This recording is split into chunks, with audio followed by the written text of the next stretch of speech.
Okay, I'm not sure what happened, but apparently my video froze in the past video. So hopefully it is all recorded. Um, and hopefully you guys can jump back on. But I'm just going to keep going through what I want you to do in the workbook now. So this part 2 is all about what to do in the niche workbook that you have. So what we want to be doing now with your workbook,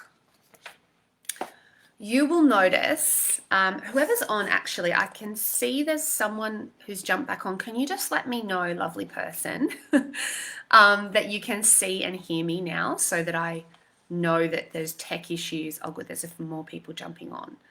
So I know those tech issues have stopped. It always happens, doesn't it? But hopefully that first lot recorded and we're good to go. So if you can hear me, awesome. What we're going to do now is talk about what to do in day 2's workbook. So we're going to do some practical work to start. Oh, thanks, Luann. You can hear me. Awesome. All good. Thanks, Danielle. All right. So in your workbook, you will see that I've given you the top 10 most lucrative niches or niche areas for health and wellness practitioners. So plus some extra ones, because I can, whenever someone says what's your top 10, I give them like 20 things. I can never narrow it down. Now, this does not mean that you are limited to this list. It's just to give you an idea and to give you a bit of a, something to start with. So you'll see women's hormonal health. I think someone said that that was their possible niche area. That in and of itself is really broad, but you could narrow it down to, women in their 20s with PCOS struggling with weight and all the symptoms. Or it might be women with PCOS who are trying to fall pregnant. So see how the problem's different? They're both women, they both have PCOS, but the problem that they have is different. It's either I'm struggling with infertility, I want to solve this issue to fall pregnant, or I need to deal with the acne and the weight. I just want to deal with all those physical symptoms of PCOS. So that's a good differentiator. But there's so many different niche ideas here. So go to that first and just asterisk or circle or underline the ones that stand out for you that you like. Write all over the page, scribble ideas, let the creativity juices flow. And then there's some other hot niche ideas down here. They're not completely fleshed out, but they're just enough to give you an understanding of what you could do.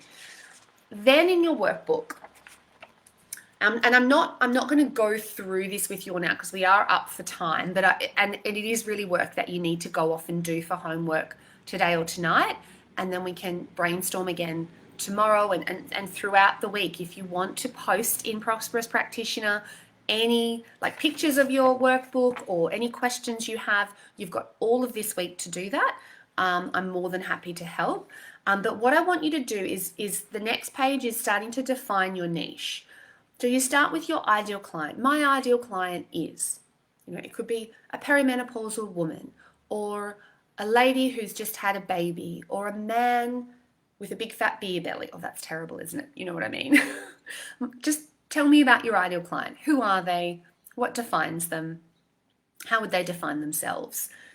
Who struggles with? Okay, so this is where you flesh out their one big problem that they need solved. And this is where you guys might want some feedback from me throughout the week. So please share this with me in the group. So they can. So how do they want to feel instead? So you've just fleshed out their problem. Now define how they want to feel instead, right? And then this is where I've given you a big space in your workbook to fill out. Why is this important to them? Let's get to their underlying motivating factors. What is it about this problem that they need to have it solved? Dig deep, be emotive, right? It's going to be different for every niche. And this is where if you've worked with that type of client before, you might have a bit more insight into what that emotional driver is underneath that, what their big why is. So then when we're trying to uncover your niche, what you can also do is go through the next page where we're looking at what feels good. So from that list I gave you, if you're really not sure and you've looked at that list, what feels good? Like, do any of those niche ideas really resonate with you? Which ones? Why? Again, write it down, get it out of your head, get it on paper. Maybe look at your own personal health story as a practitioner. What got you into this profession? Often it's your own health struggles and overcoming them or managing them or learning how to look after yourself better naturally. Or it might be you've supported a loved one or a friend or even just a really special client and you worked with them and you were like, oh, if I could just have a million more of you, I would be happy. You loved working with that client. So yeah, your clinical experience and loves, the clients you most love helping, okay? What conditions have you had consistent success with? Or you just love researching and learning more? What do you love learning about? What keeps walking into your, what? Who keeps walking into your clinic? Sometimes the universe sends you your niche. You never know. It may have nothing to do with you and your personal health story. You might be a woman and you might love helping men. That's fine, especially if all of your early years it was just men. You were in a community where there are a lot of men, like Alison with her shift workers and FIFO miners. Not all of them are blokes, but the majority are in that industry, and so she's going to be helping those guys. But she's not a man. Doesn't matter. She can still help them. What could you, let me start again. What could you talk about forever underwater with your hands tied behind your back, right? What could you talk about till the cows come home? What's your love? What would you never get bored attending seminars or reading books on? Maybe that's your niche. I'm just going to check the comments just to see. Oh, it keeps freezing. Oh, dear. Sorry, guys. Hopefully the recording's better.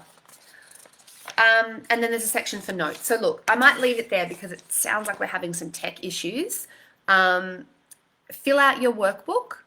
Let me know if you have any questions today and tomorrow and throughout the week. Let's keep working on your niche. Thanks so much. Have a great day. Bye.